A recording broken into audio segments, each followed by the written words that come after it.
Bien-aimés dans le Seigneur, soyez bénis en Jésus-Christ. C'est encore un plaisir de nous retrouver pour ces quelques minutes ensemble où nous sommes en train de développer le thème dans cette émission, la vôtre à leur avance, où on parle de comment bâtir une foi solide chrétienne. Je pense qu'on a dit qu'on est en train de chuter tout doucement, même s'il y a encore beaucoup à dire là-dessus, mais on est en train d'aller tout doucement. Je pense que nous sommes dans c'est le 7e épisode. Nous sommes en train d'avancer là-dedans. Alors, dans ce thème qui est très important, la foi, parce qu'on a beaucoup développé dans, vous savez, Hébreu, il y a beaucoup de passages concernant la foi. Et dans Hébreu, on a parlé de Hébreu 12, le verset 2, où on parle de Jésus-Christ qui fait naître la foi et qui l'amène à la perfection. Je pense qu'on a donné 3 versions dont je rappelle aujourd'hui. Dans Second 21, on parle de Jésus qui dit, il fait naître, donc faisons-le, donc c'est pour notre course chrétienne. Comment avancer dans notre course chrétienne? On dit, on doit faire persévérer dans la course chrétienne en gardant les regards sur Jésus qui fait naître la foi et qui l'amène à la perfection. Alors, dans Darby, il est dit ceci, fixant les regards sur Jésus, le chef et le consommateur de la foi. Ah, ça c'est très important.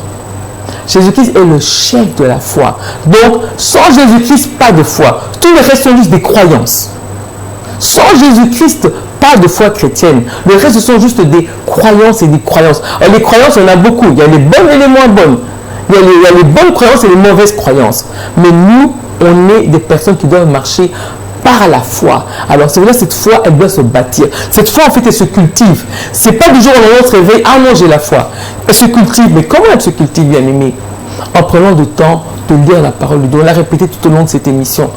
De cette série, on doit lire la parole de Dieu. Parce que Jésus-Christ, il est la parole faite chair. C'est quand on reçoit une parole qu'on est encouragé. On lit dans la parole, on lit la parole de Dieu, on avance. On lit la parole de Dieu, on avance et on grandit dans la foi. On lit la parole de Dieu, ça nous édifie et on édifie aussi les autres. On lit la parole de Dieu, ça nous édifie, on arrive à la stature parfaite de Christ. Bien aimé, c'est important. Peut-être on va trouver qu'on tourne en rond, qu'on se répète, mais c'est parce que c'est important. C'est tellement important de lire la parole pour arriver à la stature parfaite de Christ. Alors, maintenant, nous allons démarrer une partie où on parle des héros de la foi. Car, n'est-ce pas, c'est cela que nous devons imiter. Alors, aujourd'hui, on va parler que de 2 héros dans la foi. Je vais prendre dans Hébreu 11, on va parler d'une personne, et après, je vais parler encore d'une autre. On va lire ici dans Hébreu 11, nous lisons ici. Alors, Hébreu 11, le verset 7. C'est par la foi que Noé, averti des événements que l'on ne voyait pas encore, et rempli d'une crainte respectueuse, a construit une arche pour sauver sa famille. C'est par elle qu'il a condamné le monde et est devenu héritier de la justice qui s'obtient par la foi. Est-ce qu'on peut parler de Noé? En fait, je vais vous donner, une image. En fait, vous voyez votre voisin qui habite à côté de chez vous. Je ne sais pas s'il a une parcelle et un espace. Alors, imaginez que du jour au lendemain, vous le voyez, il commence à construire. L'arche, elle était grande. Hein? Les gens, aujourd'hui, voient les dimensions, c'était presque comme les sous-marins. Bref. Et il commence à construire un bâtiment, On voit ça monte. On lui dit pourquoi. Il dit, ah non, Dieu m'a demandé de sauver le monde. On va dire, mais ce gars, on va trouver qu'il a un problème, n'est-ce pas? Et on voit quelqu'un qui est en train de prendre toutes ses économies. Parce qu'on n'a pas dit comment il a pu faire ça. Donc sûrement il a dû prendre toutes ses économies. Il a tout mis. Tout ça pourquoi? Parce qu'il voulait obéir à la parole de Dieu. Tout ça pourquoi? Parce qu'il avait foi en Dieu. Les actes courageux de notre vie, pour les poser, si tu n'as pas foi en Dieu, tu n'y arriveras pas. Les héros de la foi, je crois qu'on en a parlé dans une émission, qui ont fait des grandes choses, c'est parce qu'ils ont eu la foi en Dieu. À l'époque, Jésus-Christ était juste encore une image. Mais pour nous qui avons Jésus aujourd'hui qui s'est donné pour nous à Golgotha, nous devons avoir la foi chrétienne en regardant. Regardez ce qu'a fait Noé. Donc Noé, grâce à lui, il a bâti une arche. Je ne sais pas si vous imaginez, un grand bâtiment, il a pris tout ce qu'il pouvait comme bois, comme matériaux. Il a tout pris. Et puis à la fin, les animaux sont venus vers lui. Et qu'est-ce qui est dit? Dieu ferma la porte. C'est même pas lui qui a fermé la porte. À la fin, Dieu a fermé la porte. Allez lire ça. C'est très édifiant si vous dites ça dans Genèse. Dieu ferma la porte. Noé, un des héros de la foi. Donc on dit bien ici dans Hébreux 7, on dit bien, c'est par elle qu'il a condamné le monde et est devenu héritier de la justice qui s'obtient par la foi. Nous voulons marcher comme des justes. Et on a la foi tout simplement en Jésus-Christ. Alors, nous allons encore parler d'une autre personne qui en tout cas, moi, à mes yeux, c'est une héroïne de la foi. On va parler de la mère de Samuel. Vous connaissez, n'est-ce pas, Samuel? N'est-ce pas, vous vous souvenez de Samuel? Sa maman. Vous savez comment elle s'appelait? Anne.